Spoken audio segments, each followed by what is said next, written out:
Yo, what's going on, everyone? Cody Stranger here. Today I'm going to be doing a review of the Warrior Evo Pro 2019 gloves. Haven't done videos in a while. It's because I've just been like living life and shit. But yeah, so this is going to be kind of a review / comparison of the 2019 and the 2017, I believe, model. So the Evo Pro 19 retails at 180 or 160 US dollars. I believe it's 180. So it's like the second highest price glove on the market right now. The original retailed at 225, so it's good to see them kind of come down in price, but from coming down in price, they did drop a couple of key features. So this is going to be available in black and white, medium, large, and extra large. I believe there's an extra large, don't quote me on that. So the black is all black, the white is all white. They're monochromatic, which is really cool. And a couple key features on this is their authentic Pro Palm Plus, which is axe suede, but it's just like, I guess, their special palm. And then their Impacts LT backhand, or Impacts backhand, which is going to provide good protection on the back of the hand, and then their Cage Flex system.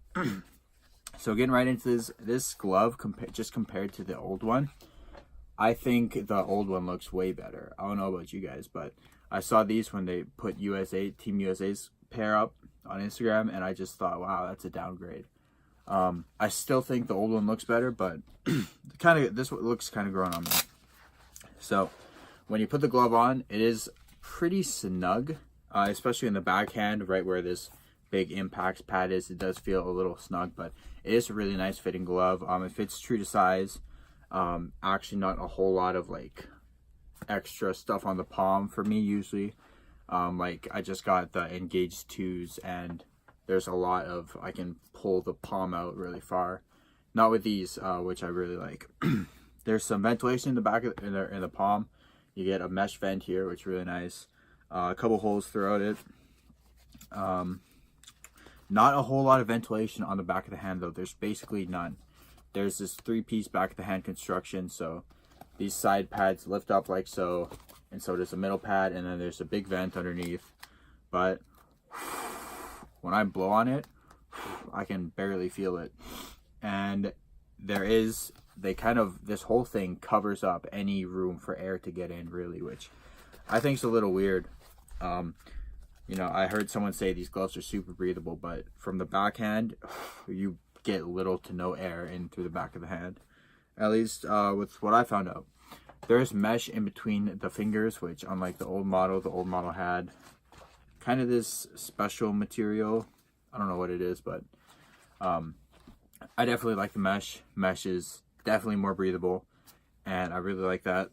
One thing I really like about this glove is the pinky. So you see with the older glove, they had 2 pieces for the pinky, and that's what most gloves do. But they actually broke it up into 3 here. So you got a 3-piece pinky, and then 3-piece for the fingers. You got 3 pieces of padding here along the index finger, and 4 pieces actually along the pinky, which are really nice. This glove protects pretty well. I did note it. I will say that the original didn't protect that well. It did protect you, but not as well as I would have hoped. And also, when I played with these in the cold, even just for like wall ball, I often noticed that the D30 foam in these would get hard, and it would not be like soft and squishy like it should be. So they ditched the D30 foam for the Impacts LT foam.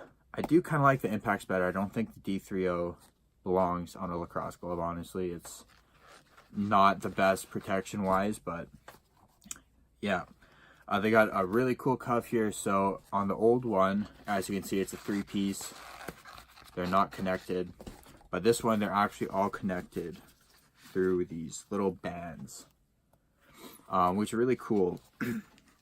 So 3-piece cuff, it's all connected, and then they have a floating cuff on the back of the hand here. No, God, I'm gonna bash this so hard. On the old gloves, it's the worst cuff I've ever seen on a lacrosse glove, hands down. Like, I don't want to put my hands in here because they smell awful, but when I would move my hand, the cuff would not move with me. Like, it would just sit like this, and it was so stupid.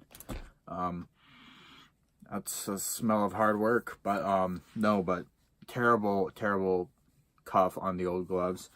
I really like the cuff on this glove though. So you do it up, and it actually bends with you really well. It gives you a lot of protection. And something cool, I don't think they did this on purpose, but when you bend your hand back, the way that all of these 4 pads are attached is it kind of pulls these ones in a little closer. So instead of having like a big gap here for someone to get their head in, you know, their shaft in, it pulls them in a little closer, which eliminates that and gives you a lot more protection, which I think is really cool. Couple cons, I don't like the look of the thumb. Same with the Burn Pro, I don't like how this whole thumb area looks. Not in love, I really liked how they had these areas on the original Evo Pro. How, as you can see, it's in green here. So I like those. And they ditched it for the impacts, but they did do it for better protection, which is alright. And then, yeah, the fingers are really nice. It's just not that breathable. One thing I had noticed is this glove dries like pretty fast, and I don't know if it's just me, but this glove, like, I played wall ball with them, put them on the table, came back 45 minutes later, and they were completely dry. So these dry really fast, and I just played in them like an hour ago, and they're completely dry. So these dry really fast. So if you're going to be playing like back-to-back games on hot days or in hot rinks, these might just be good for you. Aside from that, a couple things that they ditched on the original model. They ditched the D30 Aerofoam, and then on the original they had this BOA system, this whole closure system, where basically you could tighten or loosen this, and there's a steel cable that goes around the glove in a circular motion, and it pulls the glove down like this, and it really gives you a unique feel. If they were too big on you, you just tighten it, and I really like that. But they did ditch it on this model, but I do think that they really nailed the fit for this model. It fits really nice. Only thing I'd really like to see is, you know, a little more breathability. As for the palms, they do feel really soft. Like, second I got these, I grabbed a shaft, and these just feel really soft. It feels like you're using a latex glove almost, I think. I don't know. Just a really soft palm. It feels different than like a broken in glove, but these do break in pretty fast, and that feeling does kind of go away a bit, which I like. I like a basic palm. My favorite palms are on the Integras and the Command Pro 2s, but Warrior palms I like them. It just feels a little different. It does take a little bit of time to get used to, but once you get used to it, you do get a really nice, dope glove. So that's a review, guys. If you liked, make sure to like, comment, favorite, and subscribe. You can follow my Instagram, BritCity_strings, and Cody_stranger, and I'll see you guys later. Take care.